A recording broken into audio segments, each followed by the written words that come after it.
welcome Jenny Azari, everybody!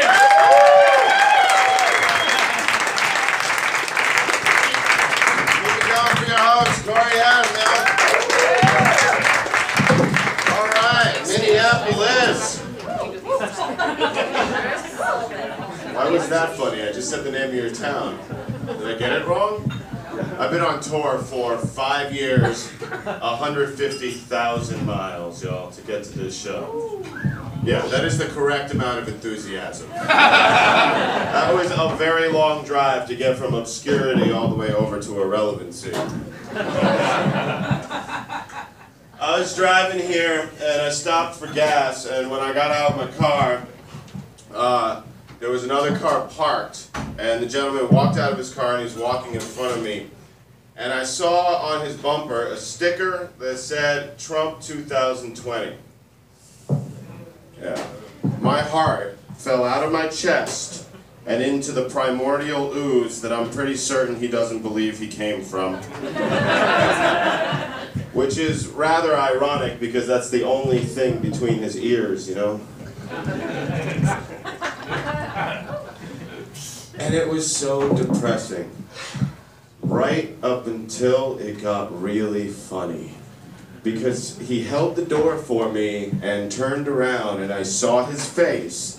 And this dude made the people in Deliverance look not inbred. He was one wayward chromosome away from being born a hunting rifle.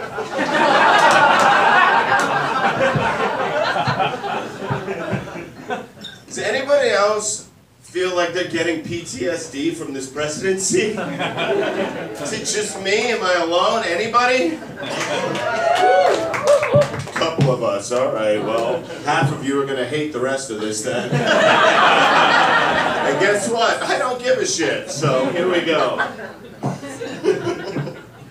No, seriously, man, I feel like I'm getting PTSD from this presidency. I can't even start my day with my Good Morning Starbucks pumpkin chai latte anymore without having to call my shrink first. I'm like, Susan! I had the dream again. Yeah, that dream where I get sucked into the butthole of the American body politic. The one that looks a lot like Donald Trump's mouth. The only discernible difference between the two is this butthole has never had a Russian dick in it before. Nor does it want to fuck its own daughter. I will never let him live that down. And nor should you. That is fucking crazy. Our president wants to fuck his own daughter, y'all.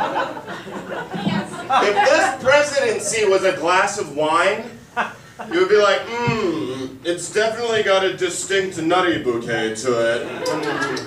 Yes, with some overtones of sociopath and just a slight hint of incest. Yes, it's got a very Caligula robust flavor to it. Let's get back to that phone call, shall we? Susan, yeah, I got sucked into the butthole again. But this time it was different. This time it had teeth. And you'll never believe what I saw in there, Susan. I got in, and there was Mike Pence and Bill O'Reilly, and they were 69ing. But not in that loving way. They were doing it with the hostility and desperation of two homeless people on the streets of Detroit just trying to skull fuck the existentialist dread of a capitalistic system that abandoned them on the day they were born out of their souls. They were just like, ha! Ha! Ha!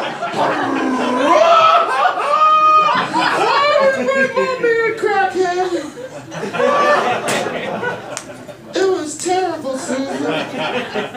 What? Oh no, there's more.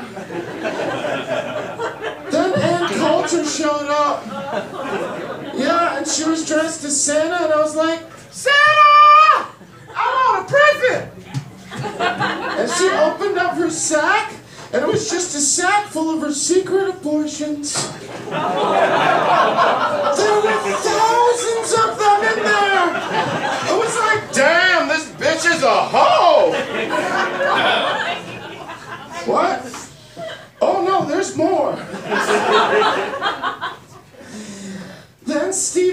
man showed up, and he was completely naked, and his body was made out of marshmallows that people had peed on.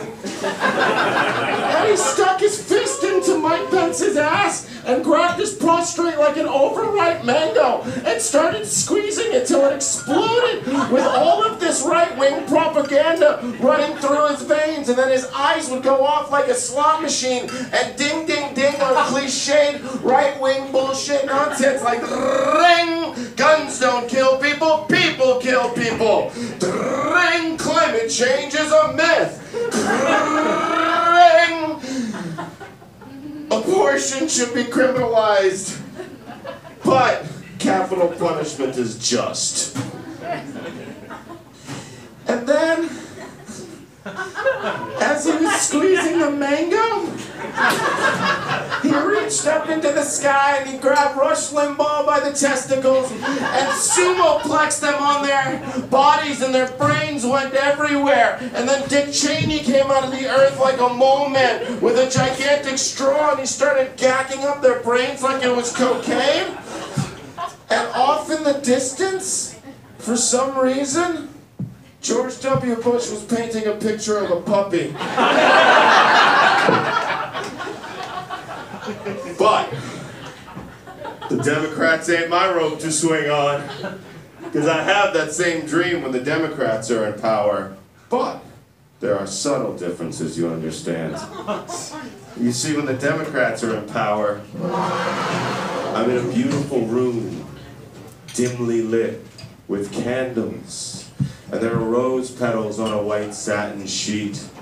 And I'm laying on my stomach, gently sobbing. I feel a slight pressure on my back. Like, who's that? Who's there? Shh. It's gonna be all right. Is that you, Obama? No, bitch. Tonight you call me Hillary. I don't want to do this, Hillary Obama. You see, the Republicans, they don't love you like I love you. They do it with no lube. Obama, Hillary gonna lube up this big black cum cannon with some GMO-free organic coconut oil. Oh. I don't want to know. Oh, you're a little tight, booby? Here, take this popper. I don't want to take the popper. Take the fucking popper! Oh! Oh! Oh, yeah. I know you've been talking about how you want to bail out. Oh! Well, nothing bail you out better than a big black cum cannon. Oh! And I know that Dakota Access Pipeline been giving you some trouble. How do you like access to this here pipeline? Is that any better for you? Oh! And my little snowflake, I know you don't know what the National Defense Act is, but I have effectively dismantled the First Amendment to the Constitution by making it illegal to demonstrate on government property! Oh!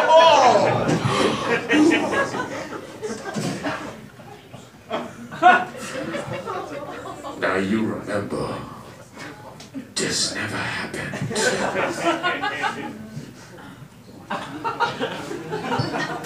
And that's basically the political climate as I see it in this country. On the right, you have a snuff orgy where we all die a horrible death at the end. And on the left, it's just kind of like date rape, you know? So until a third party is born, I say, vote for date rape. It's the moral choice. If anybody has any problems with my acts, I kindly ask you to forward them to my father. Because when I was just a wee one, I went up to my daddy and I was like, Daddy, is there a God? And my father looked lovingly down into my eyes and he said, how the fuck would I know? I love my dad because he's a funny fuck, but never when he means to be. Like, my favorite thing my dad ever did is I was driving in the car once and I put on that Sam Cooke song, the one that's like, don't know much about history, don't know much about biology, don't know much about algebra. And about a minute into the song, my dad just looks at me and he's like, damn, this motherfucker don't know much about anything. It's like, Father, it's a sweet little love song. Trying to explain that he doesn't have all the answers, but he knows that he loves this special little lady. Dad was like, well, I hope she's not an ignorant bitch like he is. The last thing this world needs is more stupid people making more stupid people. Hey, you guys were wonderful. I'm sorry.